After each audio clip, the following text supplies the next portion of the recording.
एक ऐतिहासिक काम किया है। कुछ लोग को लगता होगा कि इनके पिताजी का श्राद्ध नहीं होगा तो स्वर्ग के सीढ़ी पर अटके रहे। अगर ऐसा कोई सोच रहे होंगे तो उनको जरूर एक बार राज्य भर्ती कराना होगा।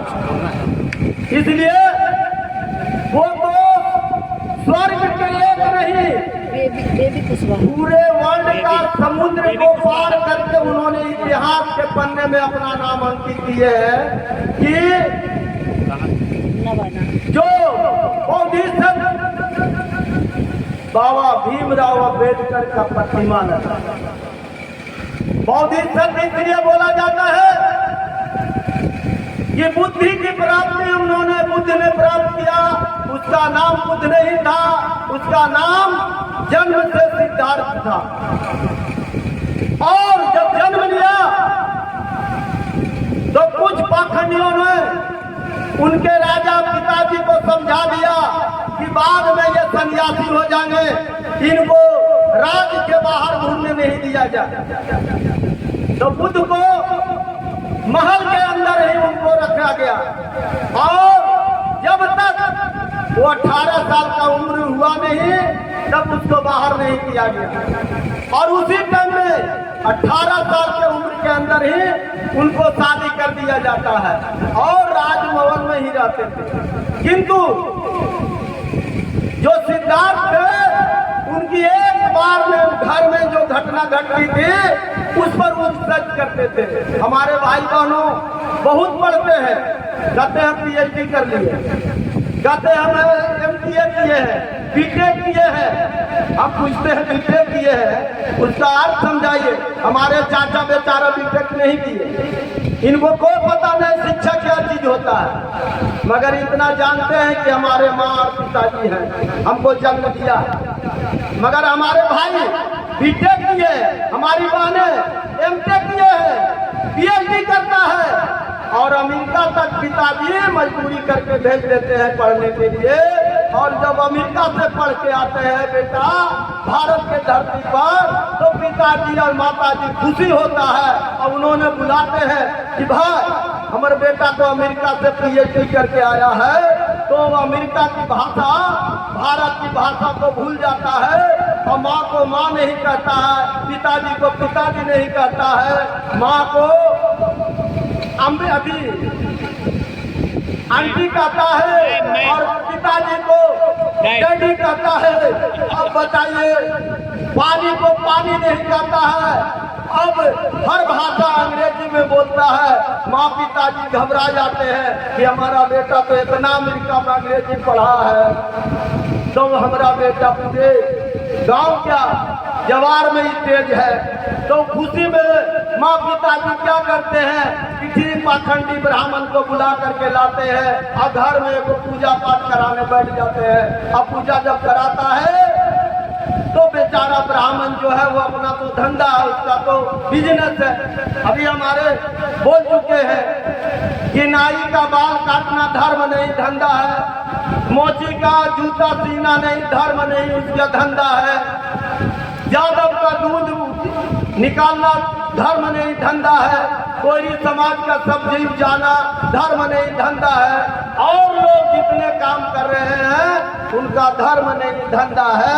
उसी तरह हमारे जो ब्राह्मण है इस देश का उसका धर्म नहीं उनका धंधा है और धंधा उनका एक रोजगार है। रोजगार के लिए उनको लाते हैं, उनका मजदूरी के रूप में पैसा देते हैं। और वो पंडित जी आते हैं, उनको घबरा जाता है कि बेचारा ही तो अमेरिका से पढ़ के आया है, हमारा भाषा समझेगा कि नहीं समझेगा, हमको कहाँ पर ही पूर्वक बना देगा। सोच समझ करके आते के साथ माँ पिताजी उनको खटिया आगे में दे देता है, बैठता है। खटिया पर बैठने के साथ माँ पिताजी दौड़ के बुलाता है अपना बेटा को कि ब्राह्मण देवता है, इनको पैर लगो। बेचारा पीएचडी करे वाला लड़का आओ पंडित जी के आके पैर में गिरता है। तब पंडित जी कहता है आहा जस जजमान,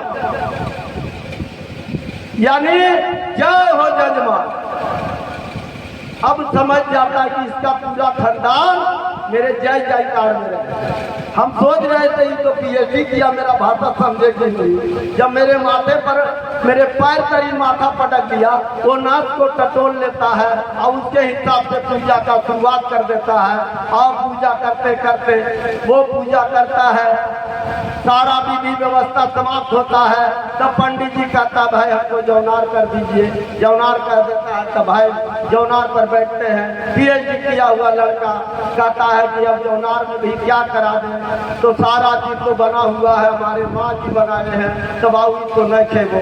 निकल के दूधा दैया तो खेबो नहीं, हाँ जजमान का तो चूड़ा हक नहीं, कोई चूड़ा लाता है और दही लाता है, उस पर गुड़ रख देता है, पंडित जी को आगू में धरता है कि खा लीजिए पंडित जी। पंडित जी जब लाता है तो देखता है अरे ये क्या ला के धर दिया ऊपर में, तो पंडित जी की ये तो गुड़ है। कहा नहीं पंडित जी, वो पंडित जी कहते ये तो गोबर है। ये कहता है लड़का पीएचडी के नहीं पंडित जी, ये तो गोबर नहीं ये गुड़ है। कहा नहीं जजमान ये गोबर है, तुम पीएचडी किया तो समझ नहीं रहा। कल के हाँ पंडित जी हम पीएचडी किए तबे तो समझ रहे हैं कि गोबर नहीं ये गुड़ है। कहा 10 बार बोला, तो कहा पंडित जी अभी 2 मिनट हमारे पूजा में आप गोबर को गणेश बना दिया, हमने उसको माना, उसको गोड़ लगा, अब हम कह रहे हैं कि गोबर नहीं ये गुड़ है, इसको भी आप खा लीजिए, तो आपको दर्द क्यों है, खाइएगा कि नहीं? कहा नहीं जजमान नहीं खेले। कल के तब देखा हमारा बैयू भैया के लाठी धरल। तो ये कहने का मतलब है पीएचडी करने के रिसर्च भी कीजिए, वो बात कर रहा उसी को मानिए नहीं, समझिए। इसलिए जो भी हम बुद्ध पर जा रहे थे, बुद्ध के यही कहना है, बुद्धि की प्राप्ति की ओर गया, बुद्धि को प्राप्त किया, अब बुद्धि पाया, इसीलिए बुद्धमान कहलाया। बुद्ध भगवान नहीं है। अब भगवान पर रिसर्च कर लीजिए।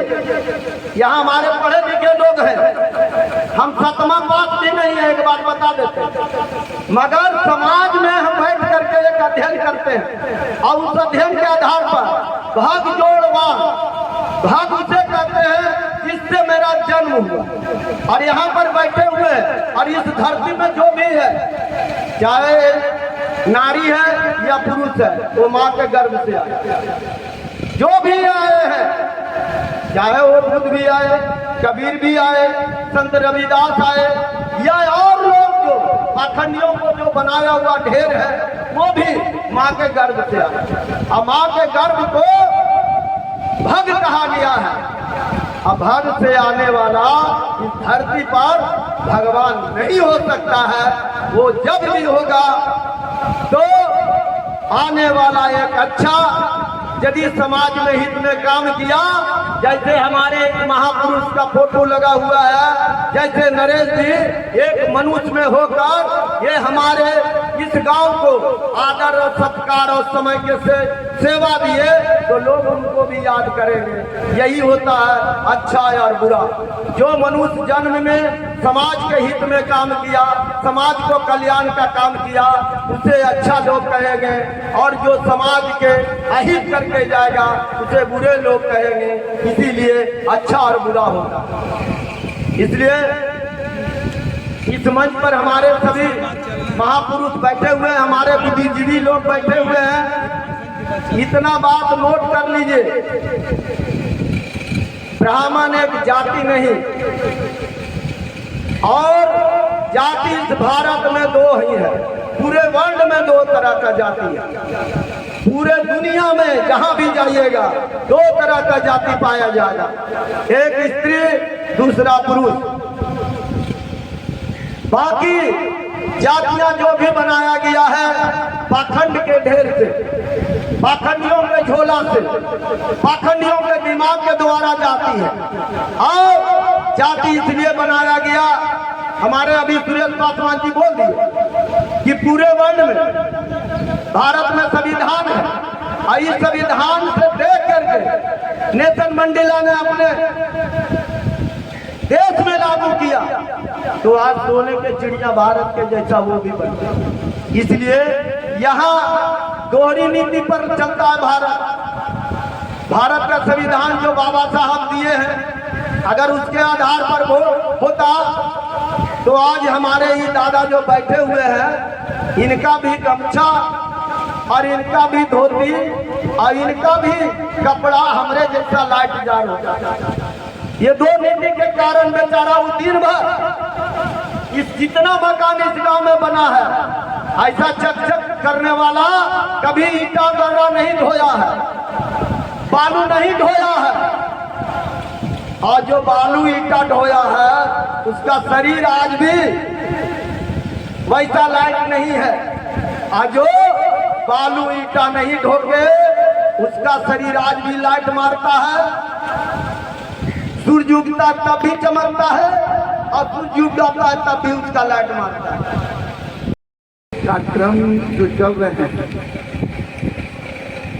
एक नई सोच, एक नई चिंतन जो बिल्कुल विज्ञान पर आधारित सोच रखने वाले इस संगठन में जुड़ते हैं और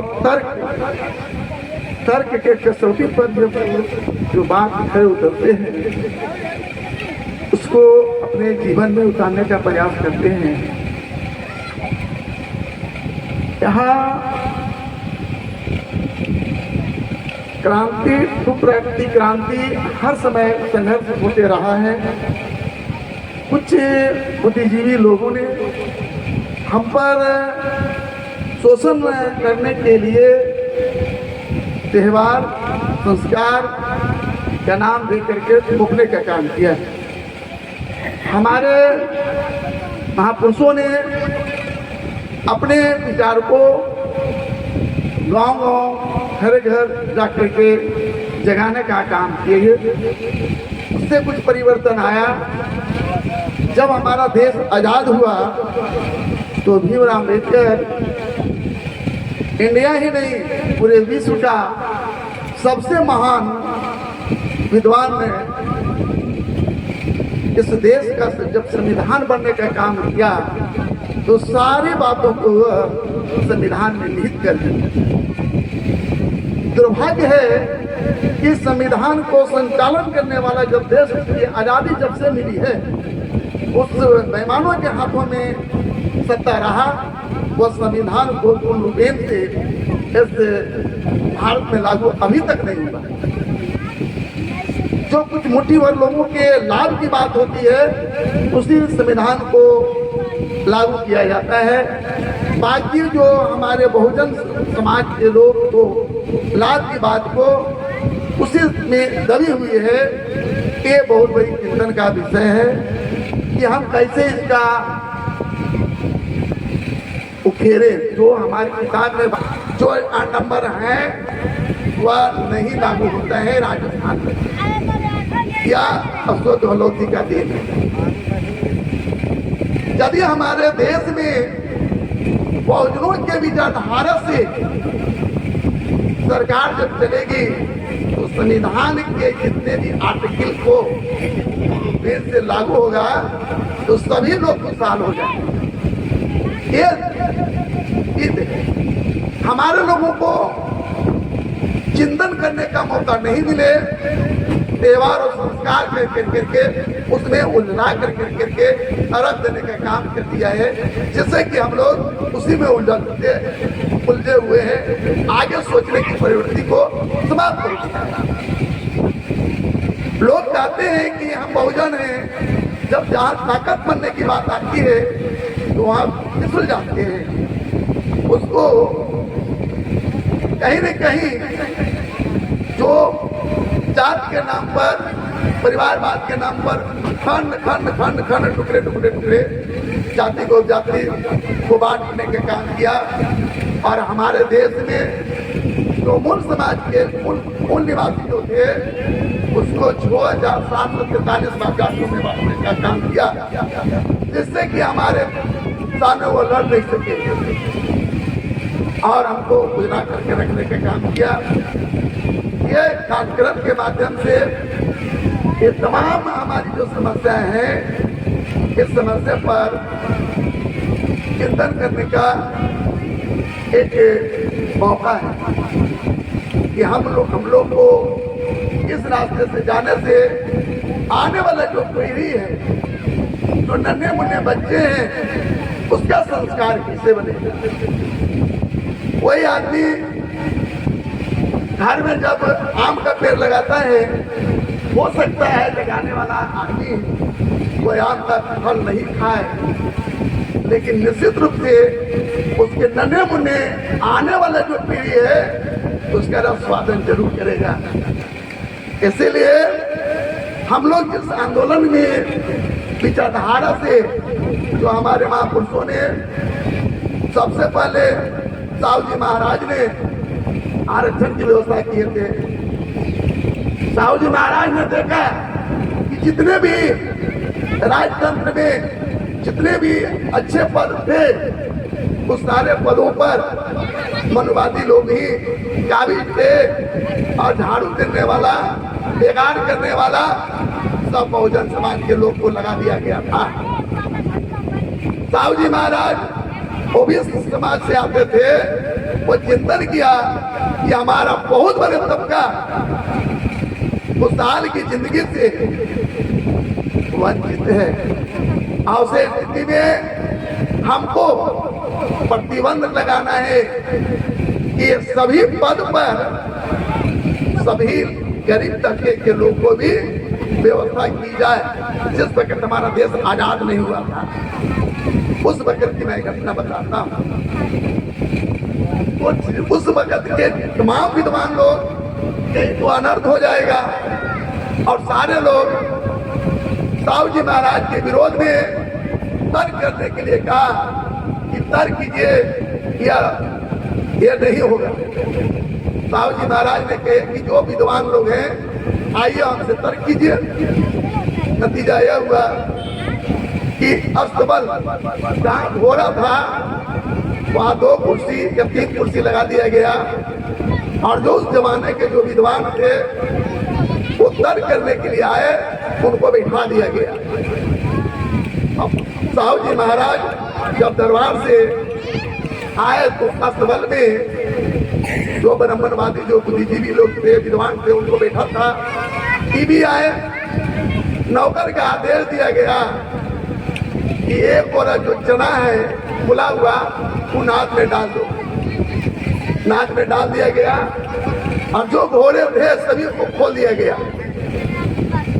उसमें जो हिस्ट कुटबरियार घोड़ा था वह सारा चना खा गया, और कमजोर घोड़ा को मार करके किनारा कर दिया गया। नतीजा क्या हुआ कि परिवार लोग को खा के पेट भर लिया, और कमजोर आदमी बेचारा घोड़ा टुकुर टुकुर किनारे में मार खा करके किनारे में था।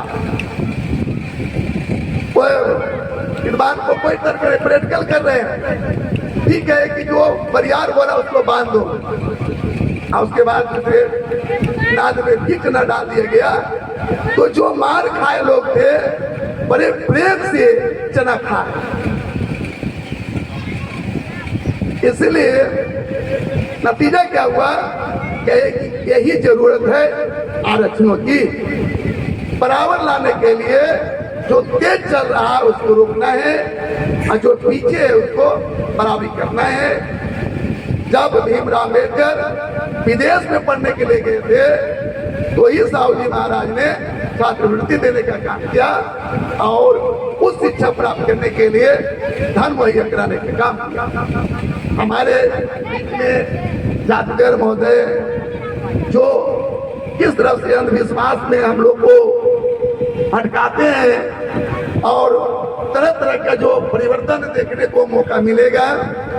तमाम ग्रामीण महिलाओं बंधुओं से निवेदन है कि आपके गांव में एक जादूगर आए हैं, तमाम चीज आप देखिए, समझिए, जो भी बिल्कुल वैज्ञानिक तर्क के पर है। आपको लगेगा ये परिवर्तन कैसे हुआ, वो कुछ नहीं है, बिल्कुल हाथ का सफाई है, जिसमें पुराने जमाने में साधु महात्मा जो बुद्धिजीवी लोग रहते थे हाथ का सफाई करते थे।